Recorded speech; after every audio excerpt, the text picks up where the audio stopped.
Okay, over 1,100 pages of Senator Fauci's diary was just released. A couple of days ago, there was a private Senate hearing, or I guess not so private because we all know about it. Fauci appeared before the Senate Homeland Security and invoked the Fifth Amendment more than 100 times. Peter, what does that mean? Well, there's this thing called the Fifth Amendment where we can basically stay silent because it's the right to stay silent or remain silent. And so, yeah, people can use that, which I don't really understand that. I mean, weren't you a poli-sci major or? I was. Or you're going to get into law. It's like, I don't understand why you're allowed to do that. So there's clearly some coaching behind the scenes from Fauci's lawyers or whatever lawyers that you're working with. But essentially the idea is that you can refuse to answer a question that could incriminate you in court because anything you say can and will be used against you in the court of law. It's like the Miranda rights. When police arrest you, they read off those rights. But then they're in court, though. And so wouldn't they have to? I mean, the whole point is to get, evidence and they're in court. How can you do that in court? That's a great question. Why does that exist? I was a poli-sci major, but I did not go to law school, so I cannot answer that question for you. I think what's interesting about this is that, this kind of opens up old wounds about COVID, about controversies related to COVID. But before we get into that, who is Dr. Fauci for people who may not remember or not know? Anthony Fauci served as a director of NIAID. I believe it's the National Institute of Infectious Diseases from 1984 to 2022 and was a top medical advisor to both President Trump and Biden during COVID-19. He not only led responses regarding COVID, but he also led responses for HIV/AIDS, Ebola, SARS, MERS. He's been a public figure for a very long time. His long tenure and high visibility make him a symbolic figure. People praise him, they denounce him. So we're going to talk about some of the things that were released in the diary. So essentially what they did was they dug out 1,100 pages of Fauci's daily diaries from different computers that were apparently compiled, led by Robert F. Kennedy Jr. And there's a lot of controversial takes on the things that were in Fauci's diary. So a couple of things. So for example, when the Senate committee asks you questions, so you're Dr. Fauci, I'm asking you questions, right? What were some of those questions that Fauci refused to answer? And then we'll talk about what that really means. A couple of top questions. Did NIH, which is the National Institute of Health, fund gain-of-function research in Wuhan that could have created SARS or COVID? Peter, do you know what the gain-of-function research is? And maybe you can help tell people about it? Yeah, so gain of function is essentially where they study viral. Sorry, hold on. So Wuhan Institute of Virology that they enhance viruses, really, for studying purposes, and that's called gain of function. So they're saying that it contributed to the emergence of SARS, COVID-2, and then also they're saying it's also COVID-19 as well. So they're enhancing like viruses to study them. Okay, so the controversy is that not only that it tried to enhance the virus, but through that they may have actually created COVID. That's what they're saying. So the main accusation is that there is a place called Wuhan Lab. It's in China, and there was this market. Right now, they're saying like the best knowledge that we know is that there was this marketplace that's very close to the Wuhan lab that apparently, with all these exotic animals like bats and whatnot, it's like that's really where it started, right? And the accusation is like, well, it's really close to the Wuhan lab, and so they're saying that there wasn't proper handling of their, the way they, handle, these diseases, and somehow it leaked, it got out, got into that marketplace, and of course, the rest is history. So that is their biggest. So the question is like, and Dr. Fauci is involved in the Wuhan lab, and so it's like the question is, did they start this pandemic, which is a crazy thing to think about. Right. And obviously, Dr. Fauci, being the national spokesperson, said that is nonsense. He dismissed it way in the beginning in 2020. But there is a journal entry, apparently, on February 1st, 2020. So this is, just for context, I remember seeing this place called Wuhan on the news for the first time in January of 2020. I was in Korea, and I remember seeing this, Wuhan thing come up, and I just dismissed it.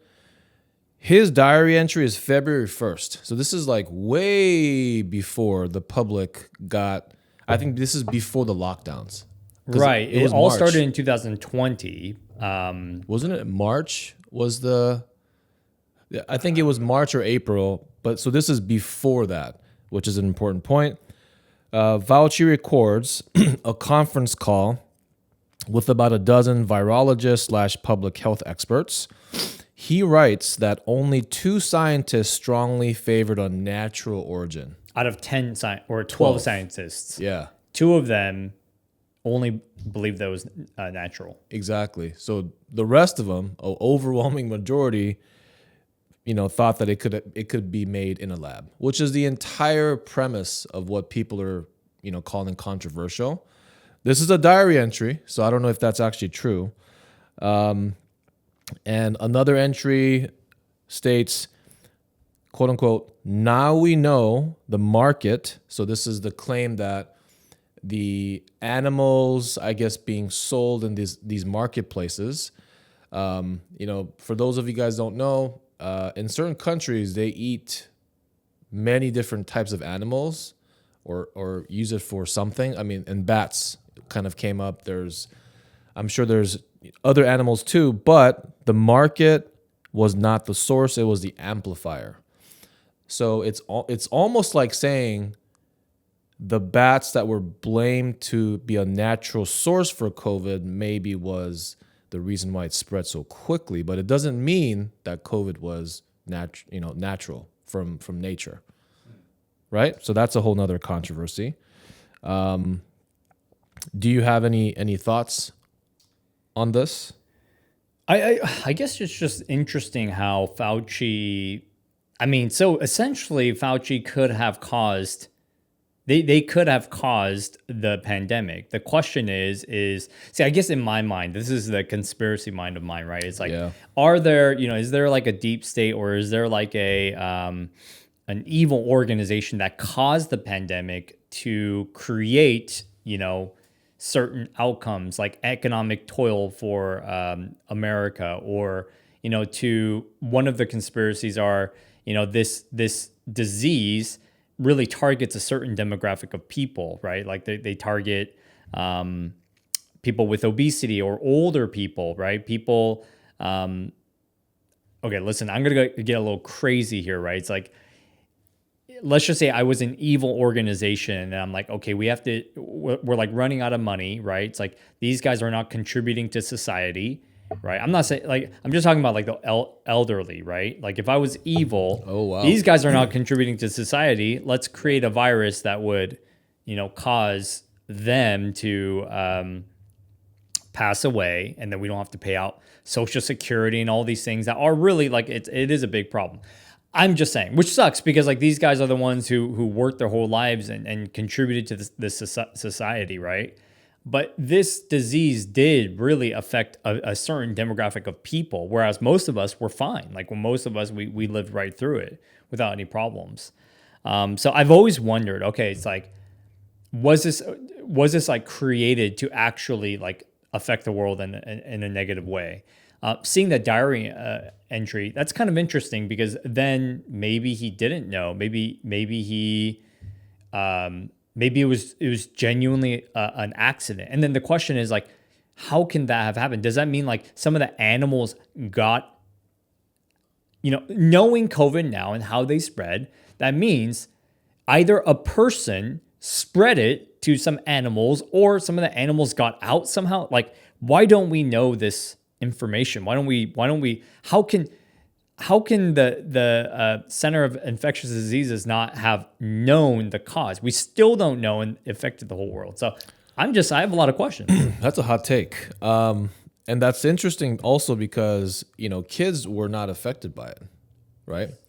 And, I'm going to piggyback on top of what you said on the controversy side. And yes, if the elderly are a drain on the society economically, well, kids are the new demographic that you need to carry the economy forward, right? Because you don't want to actually, I hate to, what word do I want to use? I don't want to say the word kill, but you don't want to take away the opportunity for the economy to grow, right? Which are essentially kids who are going to be the next generation of consumers. Okay, another allegation, and I want to ask you for your take on this, is Fauci privately. So, okay, think about it. The allegation is Fauci privately believed the lab leak was plausible, but dismissed it as a conspiracy. On one side, critics see this as a deliberate deception, obviously. Supporters say private versus public communication under uncertainty is normal. The scientific consensus still leans toward natural spillover, but like you said, it's still unresolved. If you're Fauci and you're addressing the nation and there's all this pressure on you, right? We're looking at you. It's all you on TV. And I remember seeing him a lot on TV. Oh, yeah. I mean, what were we doing? We were watching TV, right? What would you do? Would you would you take the risk of deceiving or lying to the public just to make people not panic? Or do you feel like you would have the moral obligation to still tell the truth somehow? I mean, I would think that here's the thing. From someone who is the head of the Center of Infectious Diseases, right? It's like he would basically lose all credibility. Not only that, is he'll be blamed. A lot of people died, right? It's like, okay, whether they were actually COVID related or not, you have to admit a lot of people were very severely affected. And that's one of the things that I wanted to talk about, where it's like, what did COVID actually do to us? Well, it killed a lot of people. It ruined many, many businesses. It's ruined people's childhoods, right? It's like, kids were born into COVID and it like they have more social problems, right? That's kind of like what people are saying. So a lot of people were affected. If you are potentially the cause of that problem, right? Or there's some kind of conspiracy or even a hint of that, you would lose all credibility. Your family, everybody, your kids, everybody would be the most hated people in the whole world, right? And so, one would hope that they would have the consciousness to say, hey, like, yeah, this is what happened. Like, this is, this could have been what happened. But, he obviously didn't do that. And, he covered it up. And who knows, maybe there's other protections. Maybe he's trying to protect other people, right, who are very powerful, like China. I don't know. Maybe there were other people involved in this, right? That if they did an investigation, may discover some things that are very bad. It's like the Epstein files, right? It's like, why aren't they uncovering some of this stuff? And you got to question it. Why? And I think it's because they're protecting some people. You know what I should have done before this podcast that would be interesting to do is I would look at when Anthony Fauci was involved in these major outbreaks and pandemics I mean, you talk about HIV, SARS, MERS, all these headlines, Ebola, right? COVID. I wonder what happened to his net worth around that time. I did do research on that. Did you do that? Not necessarily. Okay, so no, I didn't do research on all of the previous diseases. Sure, yeah. I can tell you the public records of his net worth. Right now, Okay. it's as of 2023 to 2025, it's 15 million, right? So it's like, okay, knowing how money grows, right? It's like he is an older gentleman, so it's like it's not the end of the world. So in 2020, his salary, I don't know what it was before, but his salary rose to $480,000 by 2022. Pretty healthy.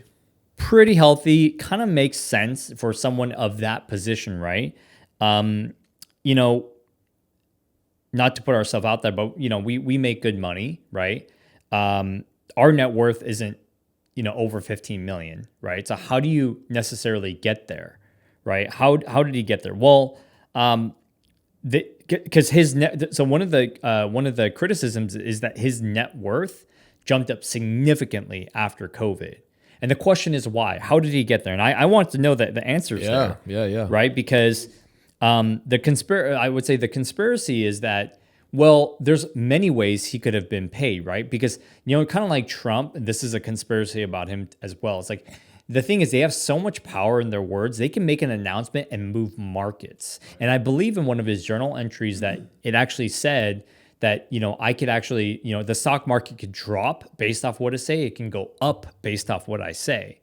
Now, if I were a greedy person, what would I do, right?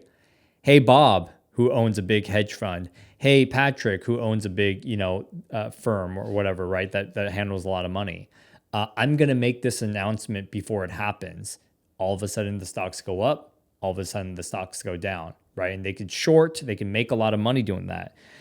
What the public is saying is that he made his money through a book deal, right? So he sold a memoir to the Penguin Random House and approximately made $5 million there. He had speaking and consulting. And so the financial disclosures for 2023 show multiple six-figure deposits because of that. And then market performance. His portfolio includes funds. Rising markets can add millions to the net worth without any tie to the pandemic. But it's like, well, like if I were a greedy person, do you think I would show a clear, you know, path, like a footsteps to making money off of the pandemic? Obviously not. Like if I was a smart person, I wouldn't show that. But you can make it through other ways, right? Like through donations or through, you know, there's crypto. I don't know, whatever. Like I'm sure his net worth is, personally for me, I think his net worth is probably a lot more than 15 million. People just don't know about it. And he probably has accounts. There's so many ways to hide money, man. So that's kind of, it is very suspicious because it went from basically 7.6 million, basically in 5 years. In 5 years, it went up like $8 million. That's a lot, dude. That's double. It was more than double his net worth. I mean, that doesn't happen. We know investing. As a public servant, as a well-paid public servant, you know, okay, sure, $500,000, 400K. Well, the tax bracket, you make half of that. Yeah, exactly. And do the math. If you do the math, I don't know. The reason why this is important is because, okay, forget about Fauci for a second, right? It is so well known that public figures who are not supposed to be making a lot of money are worth a lot of money somehow after their public, you know, service. Yes. The Clintons. The Obamas. Man, I mean, just Google it. You don't have to take our word for it. Their foundation, the Clinton Foundation. Yeah. They got all these donations. They're worth That's a clear way to get money. They're worth like, I think, $300 or $400 million. And presidents don't make that much money. No, not what I think they make like 400 to 500, I believe. Yeah. which I mean, Dude, I know I know a like it lot should of be people higher. making that kind of money. It's you're not Yeah, your net worth is not after your tax unless they're not paying taxes. Like, dude, they should pay the president more on the front end. But somehow these guys, even though they don't get paid on the front end, they are worth a lot more on the back end. So there is a precedence and like a truth-based reason why you would think, why we would even question his net worth. Just so it's clear, we'll cover a couple more allegations that rose through the diaries. So another allegation is Fauci actively pushed governors and mayors to impose school closures and business shutdowns. So this is a very controversial take, especially if you are a business owner or people who just were employees of those businesses that couldn't go to work and had to go on unemployment and these things. And then we can also touch on the economic side of things. But in March 2020, in Fauci's journal, he writes that he convinced New York City Mayor Bill de Blasio to close NYC schools and later bars and restaurants based on their conversations. Another entry in the diary notes similar calls with California officials before Governor Newsom closed schools and bars and restaurants. Why is this controversial? This portrays Fauci as a key driver of society-wide shutdowns that had massive economic and social costs, contradicting later claims that he merely advised and didn't order closures. Okay? A supporting view: in a crisis, top health officials routinely urge aggressive measures. Diary language may sound strong, but reflects standard emergency counsel, etc., etc. So Peter, why is this controversial, and what happened economically after COVID? something that I wanted to know because a lot of our problems today, a lot of problems are actually caused still by the pandemic. Okay. And people don't realize that. Like, how much did this actually affect us? Well, back in the day, it seemed like a big deal, but we kind of forgot about it. We were like, oh, well, it was just like a little thing for a year. You know, it wasn't a huge deal. But we don't realize how much, like, economically we were affected. So there's a lot of business owners that had to close their doors. I mean, they were dude, how many restaurants right now are struggling right now to keep it open? So many. There's a statistic right now in Washington, in Washington, where only 4% of restaurant owners are actually making money right now. 4%, okay? That's not because people stopped going to restaurants. And there's so many restaurants who were open for decades, had to close down because they just couldn't there weren't customers, right? So remember what happened to a lot of these business owners, which are the backbone of, it's the backbone of America. A lot of business owners had to shut down. And then later on, they got what we call the PP. Remember that, is it the PPE or the PPP? I was just thinking about that, yeah. Yeah, so they got an injection of money to kind of keep their doors open and pay their employees, right? Which sounds all good. Great. You know, we kept the businesses alive. What I can tell you is that we paid for it. Our inflation, the reason why your gas prices are so much higher, the reason why your steak prices, meat prices, right, the food prices, the reason why so many prices went up was because of this pandemic. It significantly changed it because we essentially, that PP, a lot of people abuse the PPP money, by the way. They totally like falsified records. There was no accountability there. And I know this because I know people who have actually like abused this. They're like, oh yeah, we just got a bunch of money and we basically used it to go invest in the stock market or to go on vacation. It's so widely known, yeah. And it was the accountability was so bad, but essentially we paid for it because they printed a bunch of money. Why is housing so expensive? Why is rent so expensive? You know what happened to home prices? They basically lowered the interest rates down so low that people started buying. Like, remember, we were getting 400,000 above asking offers. Okay, the market went crazy. who paid for all of this, right? So what they did was they actually, for the housing market, they bought mortgage-backed securities, thus making the mortgage rates extremely low. Like it was sub 3%, which never should ever be that low. And then the housing market went up like crazy. But who's paying for that? We are. We paid for it. We paid for the PPPs. We paid for all of this stuff. And that was all caused by the pandemic. The pandemic has significantly changed everything about the American economy. The only reason why we're able to stay alive right now is because we are printing money, and we're seeing inflation. It was almost like double. I don't know if it actually hit double digits or what happened, but it was very close to double digits, which is an insane inflation rate. And any worse than that, and it could have ruined our whole country. And we still believe that it will ruin our country. So yeah, economically, it devastated us and devastated a lot of people. I mean, let alone the supply chain disruptions that are causing, in our industry, we talk a lot about building prices, right? And how they're so high. Builders have to build at a higher price per square foot, which is affecting housing. Startups, which is affecting the market in a bad way. There's less inventory, at least on the startup side or the first home price range. That was all caused by supply chain disruptions with COVID.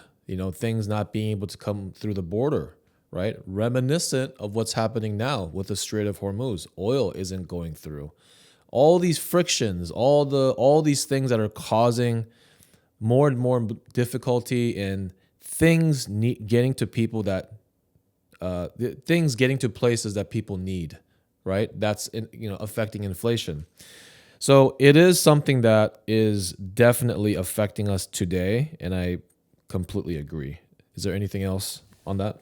My question to you, okay, so this is another really controversial thing that I don't want to claim that I have a hard stance on. Was COVID-19 real? Right? In the sense, because that is the huge criticism that a lot of the right is saying, is that COVID-19 was actually not that big of a deal, that it was basically like a really bad flu, right? And we didn't need to have vaccines and et cetera, et cetera. And so my question is, like, do you think that this was real? Like COVID-19 was a real thing, and it permits us to close down basically the whole United States, close down churches, which a lot of churches close down businesses, close down, schools, close down all these things that really just like affected people in such a negative way. Knowing what I know about the virus, because I have listened to experts talk about the actual virus, right? It is, and I'm not a scientist, but from what I know, it's an RNA virus, yes, it's an RNA virus where it literally changes so there's DNA and RNA that help you make more cells, and the RNA was changed, and that there's like a whole class of these. Actually, COVID is not just, SARS CoV-2 is not, it's just its own family of diseases. It's not just COVID. They're having many variations of this. Yeah, it's COVID-19, but then there's like COVID-2. Right. There's like different, yeah. Yeah, so in that sense, going back to the previous theory of maybe it was engineered, that does make sense because it came from this class of diseases. I do think it was real in the sense that some people would definitely get sick, but I do honestly think that it was overblown, and the coverage of the pandemic was more the issue than the actual disease not being real, in my opinion. Yeah. Do you think it was a real disease, or was it just like a common flu? I think it was a real disease. Do I feel that the death number, the death toll numbers, which I actually pulled up, was pretty staggering. It clearly is a lot more than the flu. Do I believe some of that could have been manipulated? Yes, I do. Right? It's like what people were saying is that the people, like anybody who dies for whatever reason, they basically designated it as a COVID-related death. Yeah.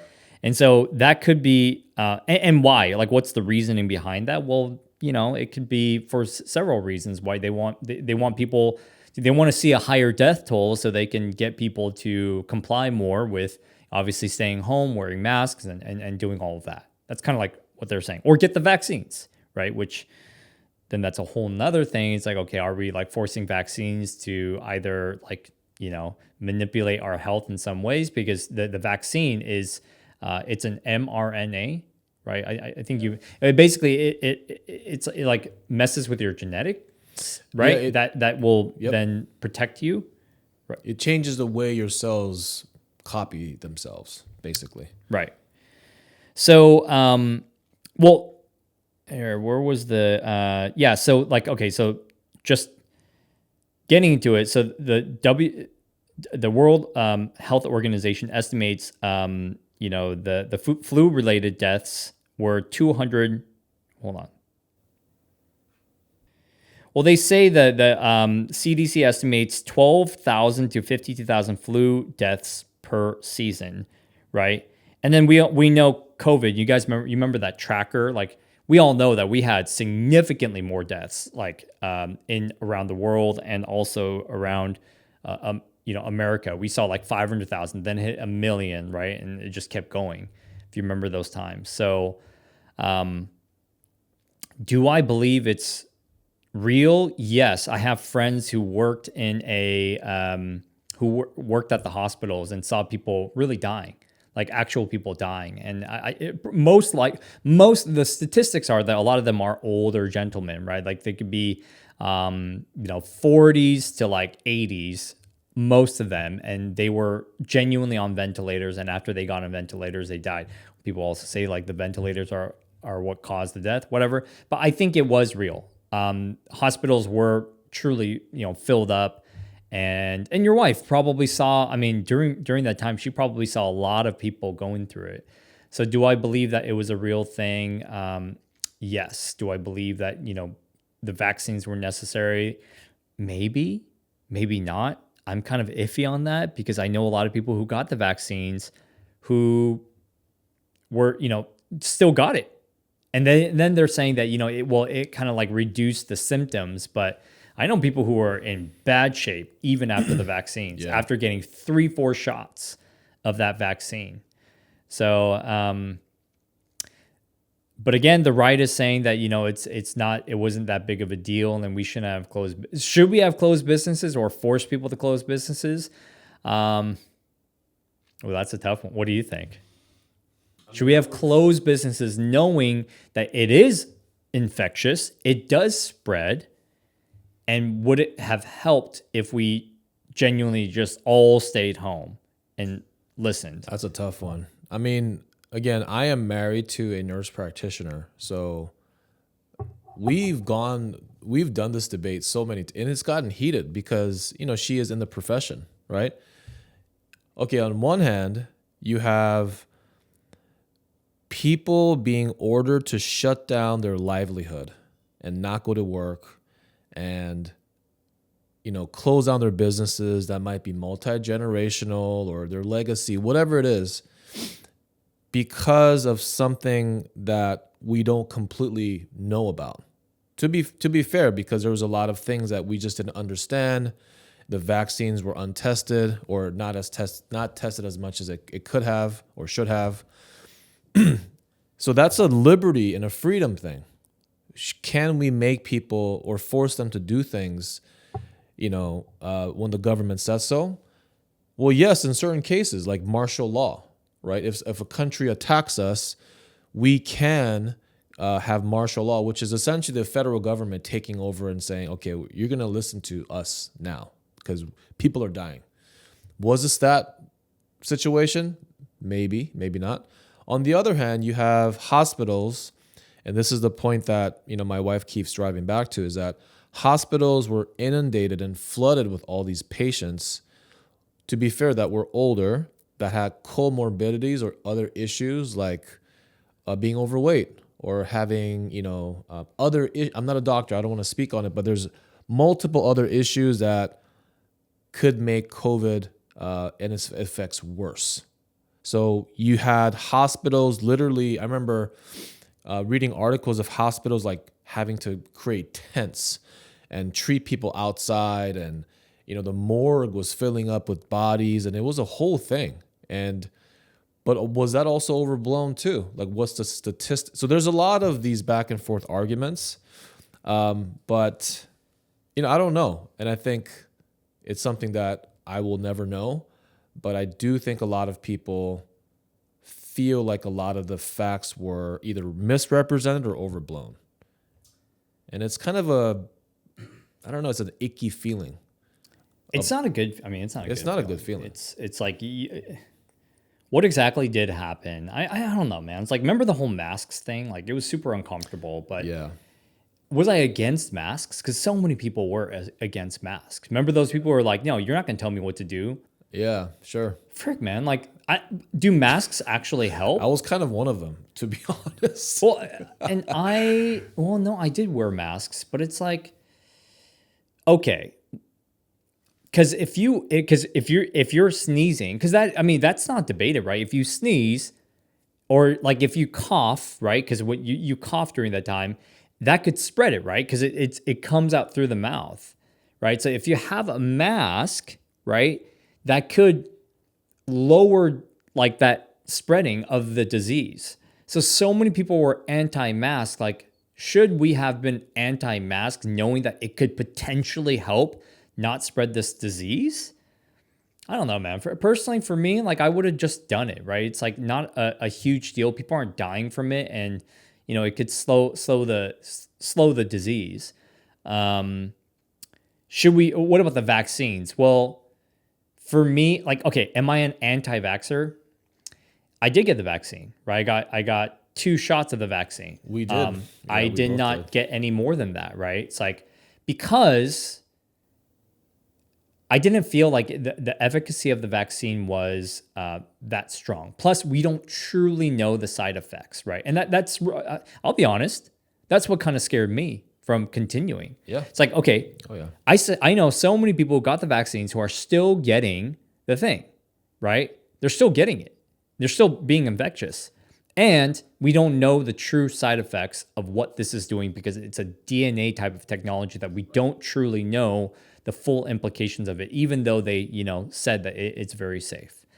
Yeah, I don't know. Like, closing down businesses, I don't think should have been a thing, because I think as Americans, we should have the right to be able to, have our businesses open. Should we have closed down churches? I could tell you right now, so many churches closed their doors. So the count of Americans going to church significantly reduced. I was an elder at my church. I know this information. Many churches have closed down doors because of the pandemic. Because, like, literally, it went from like online viewing online, to basically stop going to church. So it 100% affected us. Now, economically, dude, it really affected us. It's really affecting us right now. And I think we're still going to experience the pain from it. But yeah, all this stuff really, really will affect us very negatively. Could we have done it better? Yeah, absolutely. But was the disease real? Yeah, I think it was 100%. I think it was worse than the flu. One more thing that we'll cover before we wrap it up is, and I think this is an important one, another allegation is Fauci suppressed or discouraged effective early treatments or alternative treatments, right, like ivermectin and hydroxychloroquine, which is, I think it's like a malaria, or it's these drugs that have been used for a long time. So the public knew that it was safe because, for example, ivermectin, I got into it with my wife again over ivermectin because I saw on Joe Rogan that this was a thing, and I looked into it, and there were billions and billions of doses of ivermectin given for parasites, actually, in the past like 50 years. So, another argument for why things like that were demoted was ivermectin didn't have a patent on it, and it was able to be sold as a generic drug. So you can't really, you can't make billions of dollars of revenue by selling something that has its patent run out, right? And if you push the public to take a vaccine that is making all these companies billions of dollars, you can, because it is it has that status essentially, right, of it being the legal solution. So there's all these weird controversies. But what's funny is that after COVID had been in the public for a while, these alternative treatments were actually, some were proven to be effective. Oh, really? Yeah, some were. I wouldn't say 100%. And actually, one of the questions that Fauci was asked point blank in the Senate hearing was, there's a claim that has risen now that 60 to 70%, there was a 60 to 70% effectiveness for ivermectin. So it's not 100%, but it wouldn't have hurt you is the whole point. It would not have hurt you, right? And I have ivermectin at home. I had to go to like Mexico to buy this because they don't just sell it in the States in a pharmacy. So anyway, so it's like, could this have either A, helped you heal faster with less side effects and complications without the vaccine that's giving people long COVID symptoms like you're talking about? Or could it have reduced like the severity of the symptoms? Why wasn't this administered in hospitals? Exactly. Right? That's in my mind. If it has some kind of effectiveness, and I guess what this is saying is that it could potentially be financial, right? I think that was a pretty big incentive, in my opinion.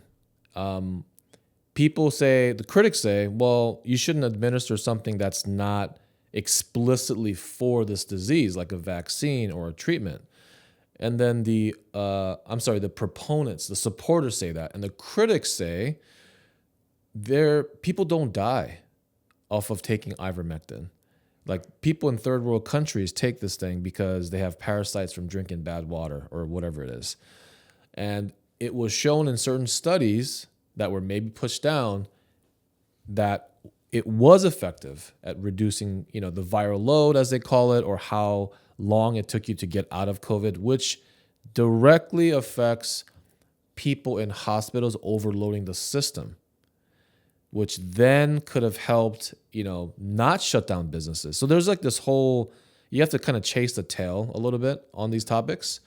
But anyway, do you have any thoughts on alternative medicine and why this, maybe why it should be more allowed or given favorable opinions? I mean, dude, okay, is this controversy true? Are there people making a lot of money through vaccines? The answer is yes. We know they are making a lot of money. Pfizer, right? Who's the other one? Pfizer, Moderna. Okay, let's just say those two, right? Sure. Yeah. Johnson & Johnson, et cetera, et cetera. Like, yep. AstraZeneca. Yeah. Yep. These guys made a lot of money, right? Okay. And I guess a question, because I don't know the answer, is like, did that affect our health insurance? Because, dude, our health insurance is out of this world. I don't know about you, but the prices of the health insurance has just been going up like crazy. Is it because, because we're paying for, see, we think that it was all free and we're just getting these shots. Great. No, we paid for it. Like, whether the government put a bunch of money, again, we're paying for it because it's our tax dollars and it's our inflation of the money, right?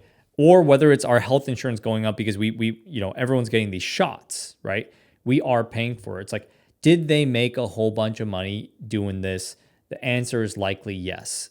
Are they pushing certain remedies like the vaccines, and making a whole bunch of money? It's like, yes, like it's all yes at the end of the day. So, has this stuff been going on for a very long time where, basically it's all financial driven? Like we're pushing drugs that make money. And the ones that don't make money, we're not pushing, even though it has efficacy. Has this stuff been going on? I think yes, as well. So that's my take. I think it's real. I think it's a real thing. I think drug prices are absolutely out of this world. I think natural remedies aren't really, YouTubers talk about it, social media people talk about it, but they're not really pushed in, by the doctors or anything. And a lot of them have side effects. That's a whole nother topic. But to kind of like end this, do you have anything else? No, I will say that after the hearing, just to give a couple more what's happening next facts. After the hearing, Republican senators say they will move toward a contempt of Congress vote over Fauci's refusal to answer. And it is definitely igniting more public debate over COVID, over the economy, over all of these things that are, again, old wounds just being reopened. So I think everybody should be aware of what's happening. And I think the thing that maybe I want to end with is this has caused a lot of mistrust in the government. And I think that is severely hurting us. I think it is not good. For us in the parent-children context, the government is sort of the parental figure that watches over us, or is kind of the idea, right? Watches over us but doesn't strangle us, right? And I think the mistrust in the government is a really bad trickle-down effect. And I hope that we uncover some facts about what actually happened, just so that people get closure. But will it happen? I don't know. So I'll let you finish with that thought. Yeah, it's like we still don't know what's going on with the Epstein files. We still don't know what happened with COVID. We don't know, are aliens real? I don't know. There's so much stuff that is just like, dude, what, like, can we get the truth, please? Like, who's going to disclose this? We thought Trump was going to do it, but he didn't. He's not. You know what I mean? So he's losing a lot. That's why his polls are not looking great as well. So just like, this whole pardon thing, right, with Fauci is the craziest thing. I don't see the Fifth Amendment, the pardon thing, I think is just crazy. So that means, I don't know, how does this work? Like, that means if Trump killed 19 people, is he like, is he not like, will they not take him to jail? Is that how pardons work? Like, why can Fauci get away with so many things now and not get accountability? Because he's pardoned, right? Because Biden pardoned during his administration, pardoned Fauci. So he's like immune from this accountability, which I just find so freaking ridiculous. And like, okay, they're trying to do contempt and this and that, but it's like Fauci, basically he gave him like a right to like not be touched.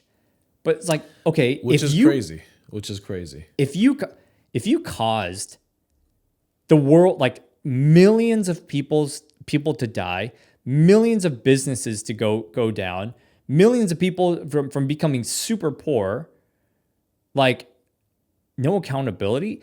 The question, okay, here's a question in my mind. Can Fauci be the most hated person in the world right now?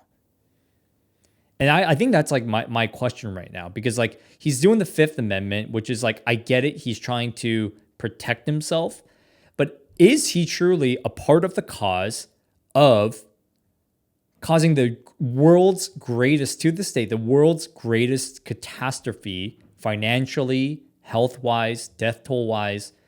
Could he be the cause of all of this? The reason why we have social problems in children, the reason why schools are struggling financially, the reason why, food prices are going so hot. Could he be the most hated man in all of the world right now? I think that's the question that people want answers to. And the fact that Fauci is saying, Fifth Amendment, pardon, all this stuff, and he's like protecting himself and he's not, giving an explanation, which I'm sure he's going to. Maybe a BS explanation. I don't really know. It's just like, this is going to drive us crazy and we need answers now, because this is, he could be seriously, he could be a part of the biggest mass murder in the whole world ever, right? So it is interesting that a lot of these controversial things, Epstein, UFO, is coming out at the same time we're at war overseas. And I think has always been kind of like a distraction tactic. yes, we know that exists. And that's a scary thing, is this could be like a blip, and then, watch the headlines in the next week. Because this just happened like 2 or 3 days ago, right? The hearing just happened. So The war, I've been seeing feeds about the war and Yeah. it escalating, and there was a missile attack like today or yesterday. we are so in some ways feeble-minded and very short-sighted when it comes to what's happening. It's like we're just, oh, look at this, and then we kind of ignore, like you said, It's like a Epstein. magician Yeah, it's like distraction technique. it's crazy. So it's like, guys, watch what the headlines are going to be like in the next week or so. I'm scared to find out what other distraction is going to come out to maybe quiet this down, because this is a very upsetting topic for a lot of people, and it's still emotionally charged. So I guess we'll see. We'll see. Well, guys, thank you for watching. Please like the video. If you like the video, you're going to be one of very, very few who actually like it. So if you actually got to this place, please just hit that like button, right? Listen, it's not like we're trying to hold a bunch of stances. It's just we're trying to tell people what we believe based off what we see, right? Like, we could be wrong, right? But we want to do more content like this for you guys. We want to talk about controversial topics. And so please hit that subscribe button. We have over 500 subscribers. You could be 501 or whatever, right? So thank you guys, and we'll see you guys on the next video.